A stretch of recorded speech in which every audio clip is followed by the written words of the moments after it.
जनता के मुद्दों को आपने हमेशा से उठाया है और उसके बाद ही जनता ने आपको सराखों पर रखा और जो पॉलिटिकल करियर है आपका वो लगातार आगे बढ़ भी रहा है। राज्य मंत्री के तौर पर आप यहाँ पर पहुंचे हुए हैं।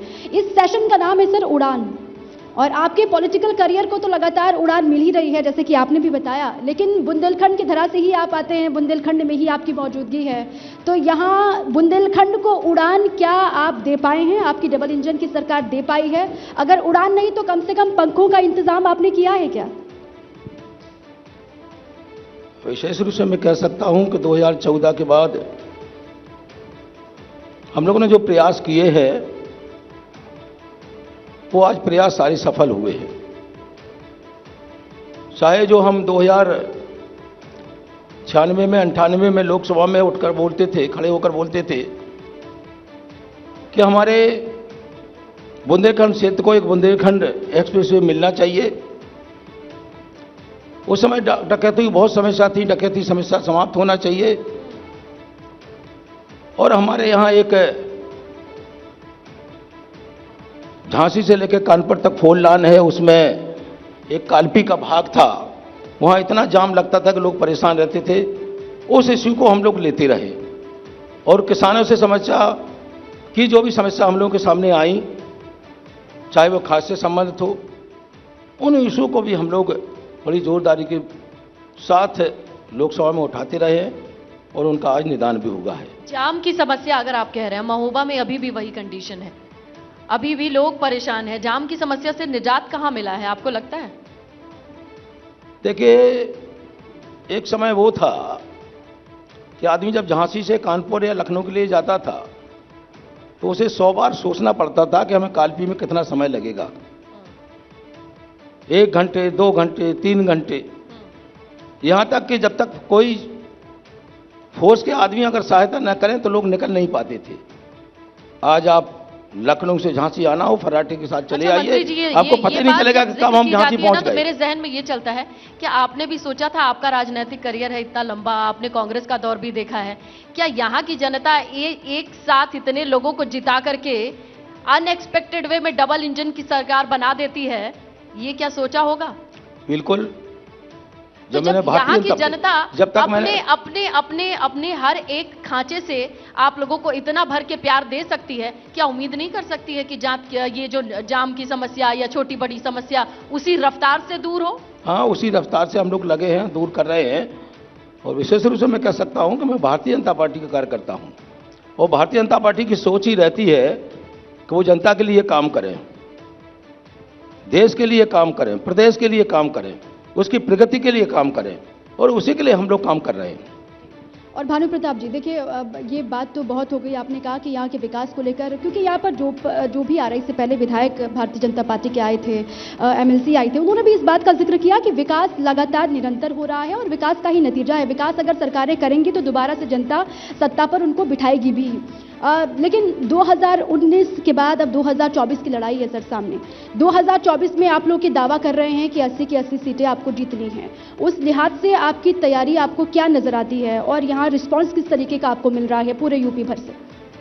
देखिए, 2019 के चुनाव के बाद उसके दूसरे दिन ही 2024 की चुनाव की तैयारी प्रारंभ हो गई थी, क्योंकि भारतीय जनता पार्टी और भारतीय जनता पार्टी के कार्यकर्ता एक चुनाव लड़ने के बाद दूसरे चुनाव की तैयारी करना प्रारंभ कर देते हैं।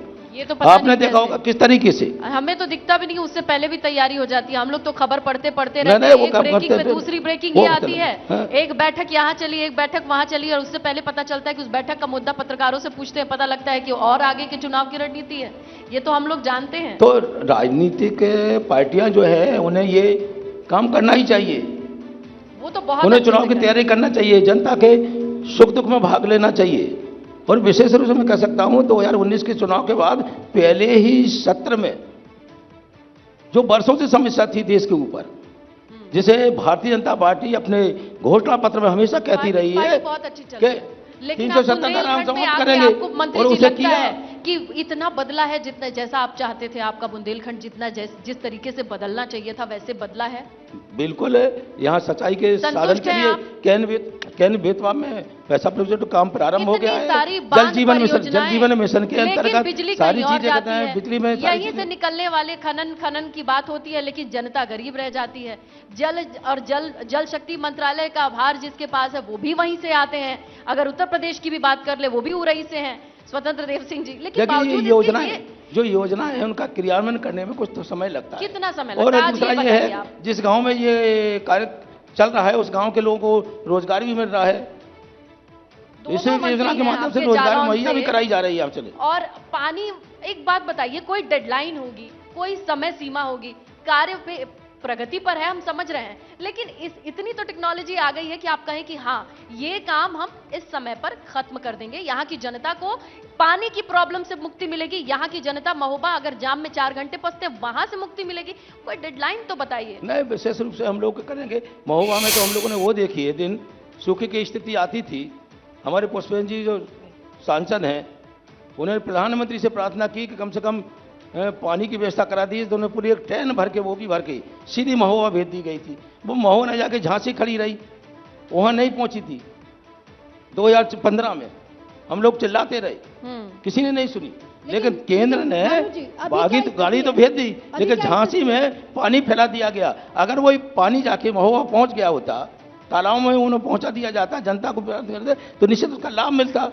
अब पहले सरकारें इस सोच की रही हैं, लेकिन आज हम लोग सकारात्मक सोच के साथ काम कर रहे हैं। पैचवर्क वाला, ये चकत्ती लगाने वाला नहीं, आप लोग तो मजबूती वाला काम करते मजबूती वाला हैं, तो लेकिन काम उस है। काम की एक समय सीमा बांध देते तो जनता जो आस में बैठी है उसको लगता कि हाँ अगली बार जब आएंगे मंत्री जी वोट मांगने तो हमारे यहाँ उन्हीं के अपने नल वाला पानी पिलाएंगे और कहेंगे हाँ बहुत अच्छा काम किया। बिल्कुल, हम लोग जब वोट मांगने जाएंगे तो निश्चित। लेकिन आप लोग तो लाभार्थी योजना चलाते हैं जहां लाभ वाले लोग रहते हैं। हम तो कहते हैं योजनाएं वो चलाइए जो लाभ से वंचित रह गए हैं। वास्तविकता केंद्र की जितनी भी योजनाएं हैं वो गरीबों के लिए है। उस वर्ग को आपने देखा, पंडित दीनदयाल उपाध्याय जी का एकात्म मानववाद जी, उनका जो दर्शन है उसमें सीधे लिखा है कि हमें उसकी मदद करना है जो आखिरी छोर पर जो व्यक्ति बैठा है, अंत्योदय। उस योजना के माध्यम से हम सबसे गरीब व्यक्ति का सबसे पहले उसका उत्थान करना चाहते हैं। और योजना का लाभ वहीं से शुरू होता है।